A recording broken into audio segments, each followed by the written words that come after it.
Terakhir Pak Awal, apa benefitnya bagi perusahaan dan bagi masyarakat dengan corporate action yang strategi seperti ini yang dilakukan oleh PT Angkasa Pura II dengan membentuk AP2 Aviasi dan kemudian bisa mendatangkan investor masuk dan kemudian kerjasama, dan bukan hanya sekedar kerjasama tapi memperbesar kue kita, dan begitu sudah besar akan dikembalikan lagi kepada kita.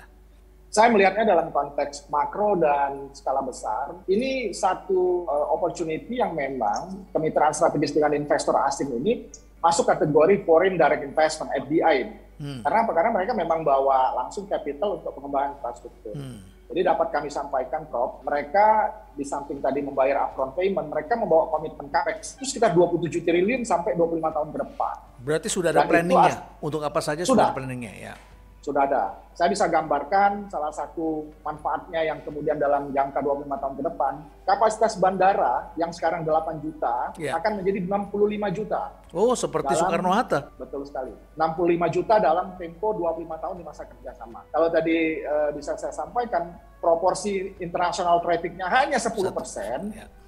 Di tahun ke-25 itu dia sudah mendekati hampir 40% traffic internasionalnya, ditambah dengan traffic domestiknya juga. Jadi komposisinya sudah mulai berbeda. Kita juga akan mendapat kemudahan untuk kemudian merealisasikan infrastruktur bandara. Runway kita akan tambah menjadi runway yang kedua. Infrastruktur kawasan yang seperti tadi saya sampaikan dalam bentuk AeroCity akan kita akselerasi. Hal-hal yang lain yang saya bisa sampaikan, banyak sekali juga benefit buat perusahaan. Kita juga tidak melepaskan aset karena asetnya BOT, revenue sharingnya kita dapat bekerja sama dengan mereka, dan kemudian jangan lupa Prof, sebagai badan usaha yang pemiliknya mayoritas AP2, mereka akan store dividen, dan itu juga porsi yang akan kita nikmati di dalam keberlangsungan kerjasama selama 25 tahun itu. Proses-proses ini tentu saja sudah melalui sebuah kajian yang lengkap, yang komprehensif, yang tidak hanya pertimbangan-pertimbangan sesaat, tapi juga sudah melalui sebuah evaluasi yang sangat ketat. Nah, ini yang peluang kita untuk terus melihat hal-hal yang bisa lebih mengakselerasi percepatan dalam pelayanan di bandara. Luar biasa, Pak Awal. Jadi, saudara-saudara sekalian, hari ini kita sudah membahas mengenai sebuah topik berita yang sedang hangat, isu yang beredar bahwa Kuala Namu dijual. Kemudian dihubungkan dengan politik, seakan-akan bahwa era Pak Jokowi adalah era menjual aset, begitu ya, orang lain yang membangun, kemudian ini menjual aset. Justru yang terjadi adalah sebetulnya adalah memperbesar aset dengan cara yang smart. Caranya adalah bagaimana tidak menggunakan kantong kita sendiri, tetapi kita menggunakan kantong orang lain untuk membesar kue kita. Bukankah ini sebuah cara yang cerdas? Saya pernah diajari oleh guru saya, mentor saya adalah Profesor Doro Jatun Kuncoroyakti. Dia pernah mengatakan, katanya bedanya orang kaya dengan orang miskin adalah kalau orang miskin itu bekerja dengan tangannya sendiri, tapi orang kaya itu selalu bekerja dengan menggunakan tangannya orang lain. Dan caranya adalah bukan menjual aset dari AP2.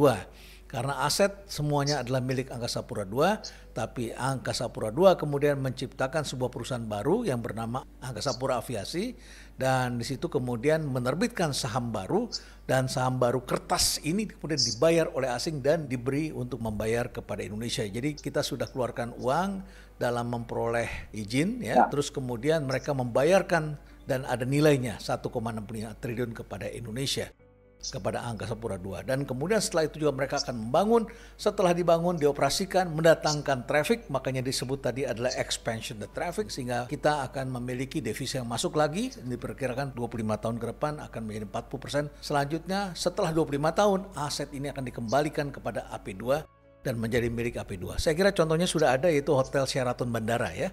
Iya, betul. Dan beberapa kawasan lain sekarang sudah menjadi miliknya Angkasa Pura II. Selamat Pak Awaludin ya. Terima kasih Prof. Baik, semoga ini bisa mencerdaskan kita semua. Saudara-saudara, memang kalau kita memiliki keterbatasan pengetahuan, kita menjadi lebih sering curiga.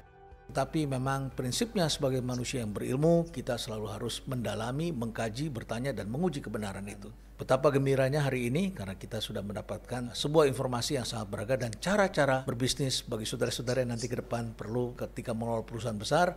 Seperti inilah perusahaan besar dikelola untuk menciptakan kesejahteraan. Sekali lagi terima kasih Pak Awaludin, sukses dengan Angkasa Pura II. Terima kasih. Tahun depan makin hebat, makin maju lagi. Ya, Insya Allah Prof. Terima kasih Prof. Makasih Pak Awaludin, sampai ketemu lagi. Terima kasih.